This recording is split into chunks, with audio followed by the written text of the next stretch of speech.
Emilia? No, non ha risposto. Io vorrei fare due domande. Una, tornare proprio al film, visto che la prima risposta che Aldrin ha dato, che la ricostruzione fatta nel film non era, secondo lui, fedele appunto ai fatti realmente avvenuti.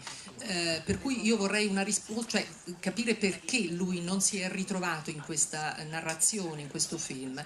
E poi volevo fargli una domanda di altra natura, cioè se lui è convinto che ci sia la vita anche su altri pianeti, se sia, con la sua esperienza, la sua conoscenza di esploratore, se ha avuto, come dire, se ha questa certezza oppure non ce l'ha.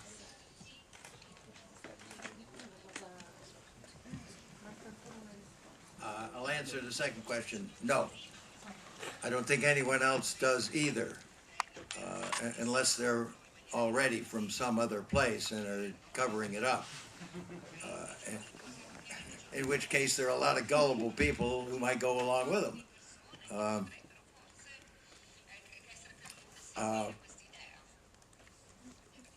I have a very fascinating, detailed account of what I believe was pertinent to the event 40 years ago in a detailed book called Magnificent Desolation. Hopefully it'll get made into a movie, and then you may see or you may read in there a little bit more of what I feel. Now, there have been other movies, From the Earth to the Moon, that took the writings of other people who interviewed a lot of people, and they probably were biased toward fanning the embers of anything that looked like a weakness on one person's part, an overbearingness on somebody's part,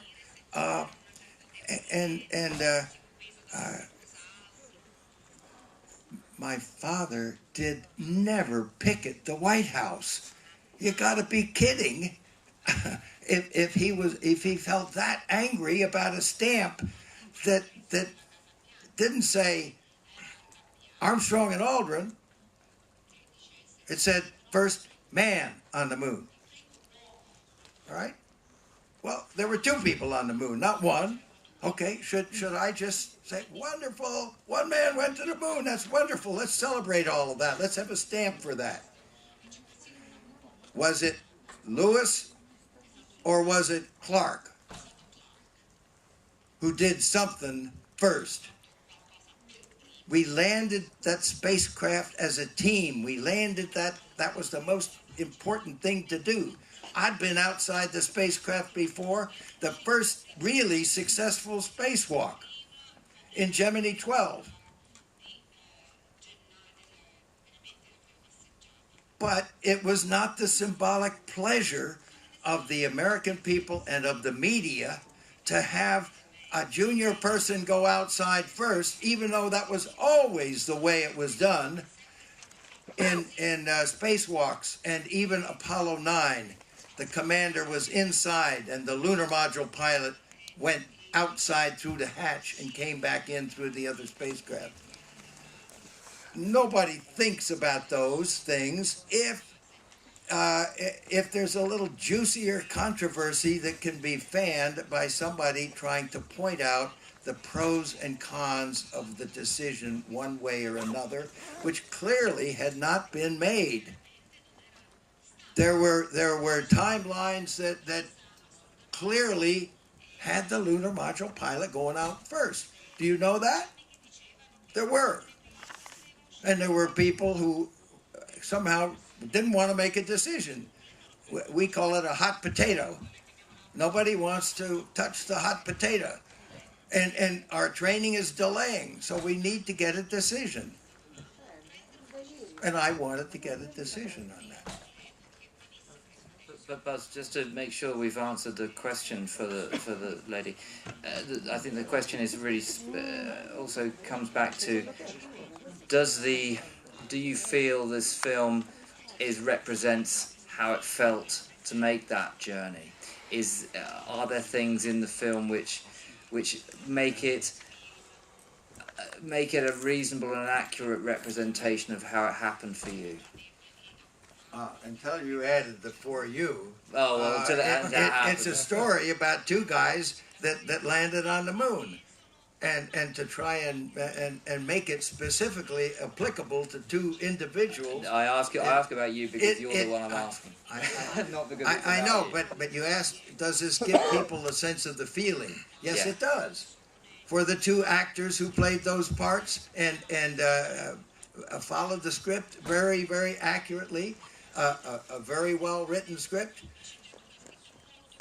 But it just is not exactly the way I would have written the script. You had to live it. It's probably the way some other people might have, but I've been very fortunate in as the result of accidents. I've been propelled ahead. As a result of changing crews here and there, I ended up on the backup crew of the first flight that orbited around the moon.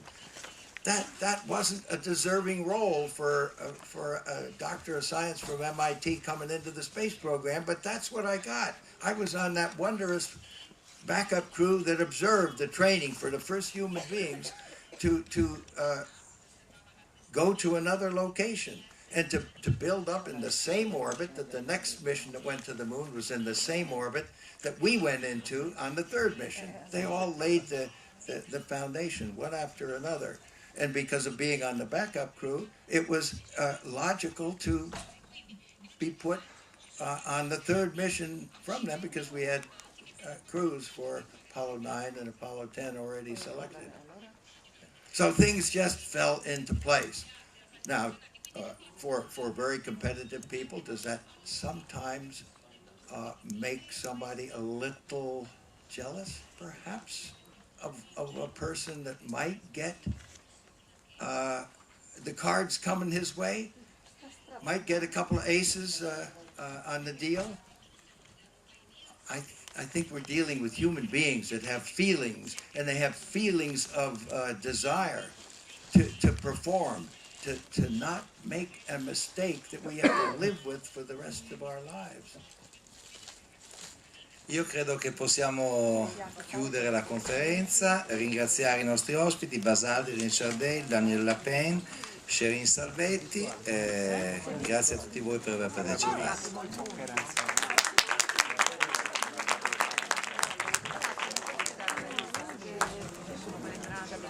Allora, al discorso spirituale non ha risposto. Assolutamente. Al discorso di Marte che era la Marte non ha risposto. Io lì ho capito che lui non crede che